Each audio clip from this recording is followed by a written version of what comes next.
Good afternoon, guys. How we all doing today? So, I always say so. I don't know why I say so. I think it's just to like know that I'm about to start talking to you guys and tell you what I got going on. So it's about 11:30, and you know, there's a lot of stuff going on today. There's been a lot of stuff going on today, but I haven't really filmed a whole lot of it. The reason being is because I don't think you guys would be too interested in it, but it is a day-to-day life, and this is like a lifestyle channel, sort of, between fitness, the kids, you know, family, and all the responsibilities that come with that. So, what am I doing today? You can't really see this because I've already washed my hands, but I am changing the brakes on the car. I've already got one done.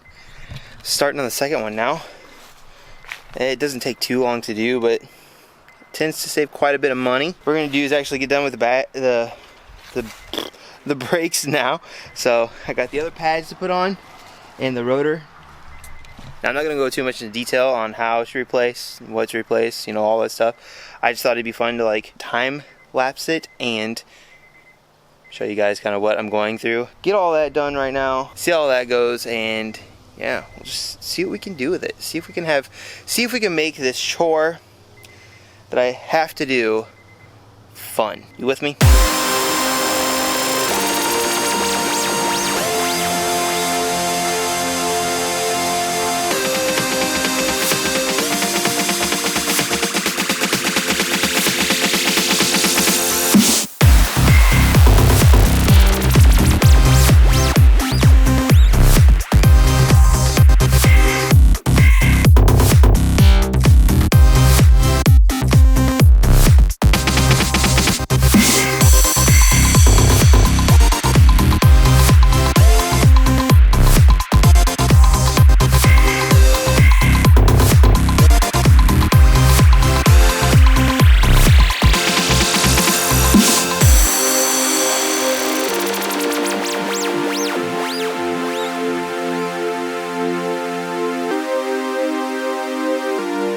Alright, so real quick, I am not totally done yet. I actually had to put the pads on. Brake pads are normally something that people had to change the most often. Rotors are something that you don't have to change very often at all. And I know a lot of you might not like change your brakes, but I do like to be informative, try to help people and, you know, save people time.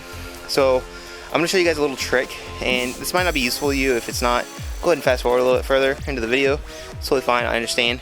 But I wanna show you guys this real quick. My Uncle Jimmy, so if he's watching this, I don't know if he watches my video still or not, but if he's watching this, he's the one that actually showed me how to do this, and it saves a lot of time, and there's a lot less tools you have to do this if you follow this step to actually get your brake pads on. So I'll show you guys real quick what I'm talking about. Alright, so real quick, this thing here is your caliper. This is what pushes your brakes into the rotor to make your car stop. As you can see, that little circle thing in there, that's a piston. So that thing is what pushes your brakes in to keep them connected with the rotor and pushes it against the rotor to make you stop. These are the brake pads. These are actually the old brake pads. So that's a key part right there. Use the old pads, and as you can see, these didn't really need to be replaced. Something going on with our brakes, so I went ahead and changed both of them. Not super expensive, might as well do while I'm in there. So what you do to make sure that, you know, you don't need this tool, because that has to be pressed in before you can actually put the caliper back on the rotor. So you put this one on there, the old one. Again, make sure it's the old one. You don't want to mess up your new brake pads. Grab this little tool here. This is called C-clamp, and it's not too expensive, maybe like $5 at Walmart. And what you want to do, these come in different sizes, by the way, and this one's a 4-inch. So, whoops.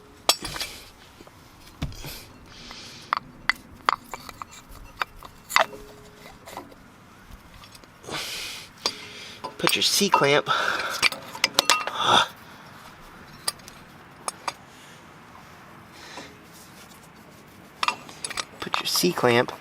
on the back of this. And on the back of your rotor, right, or caliper right there. And then you start twisting it in. And there you go. You slowly twist that in, and that will push back that piston for you. Pretty awesome, huh? All done with the car. Cameron's got a soccer game to get today. Told you guys that in the last video. So now we're on our way to his last soccer game. I didn't have time to take a shower or anything after the car, so I still have like grease on me. That's okay though, because after we get done with the soccer game, then I have to go to the gym. So I have a laundry list of things to do today. So it should be fun.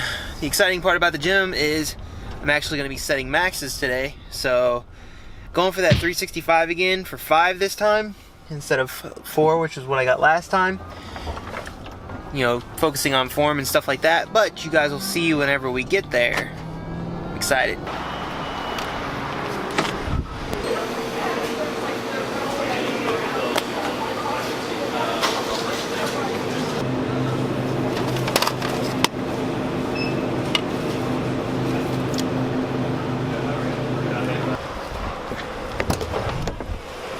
End of the night, I'm at home now. Weird thing is, I didn't make it to the gym. Got out of the game late because it went into like, we're like tied and all that fun stuff. Anyway, went into the game late. Cameron had a party afterwards. I wanted to stay around for that. By the time I would have gotten to the gym and gotten back home, it would have been like 7 o'clock. So, what I do is just push the day off into the next day, which is not going to hurt anything. I don't like doing that on like the weeks I'm setting my maxes because it starts to get like really painful to do that. So yeah, it's alright though. Tomorrow I'm going to do it, set the maxes for squats, so everything will work out fine. Anyway, Cameron won his game, which is really awesome. And I want to talk to you guys a little bit about like breaks and stuff, as far as like taking breaks, because it kind of coincides with me changing the brakes in the car, right? So it's pretty neat. So as far as like taking breaks from the gym, it's really not going to hurt you. A lot of people are really worried that if they don't continue to keep going day in, day out, that they're going to start losing something or losing their gains or start gaining that weight back or whatever the case may be. Sometimes it's actually beneficial to take breaks, guys. You just need to like enjoy life, like, because with Cameron's stuff, all the stuff that happened today, I'm not gonna put the gym before him at all, and I would hope that you guys wouldn't either if you have families or if you have friends or whatever the case may be. I mean, just try to be as consistent as you can. Do what you can to hit your goals. And then just live life throughout that. If you have to push things back or skip a day or whatever, it's not going to hurt you. It's not a real big deal. So you just need to remember that. Try to keep consistent. Try to keep as consistent as possible. And that's it. I mean, you're not going to hurt yourself that way, or you're not going to see any diminishing gains, or you're not going to see any fat gains from that, or start seeing your weight add back on. That's not how it works, unless you don't go for like months on it. Then it's a problem. But if you're just going to miss a day or two here or there, not a big deal. Just try to get back on track, hit your goals. That's all there is to it, guys. So take breaks when you need them, change breaks when you need it, and that's it. So make sure to like the video if you like the video, comment down below. Subscribe to the channel if you're new. To each their own.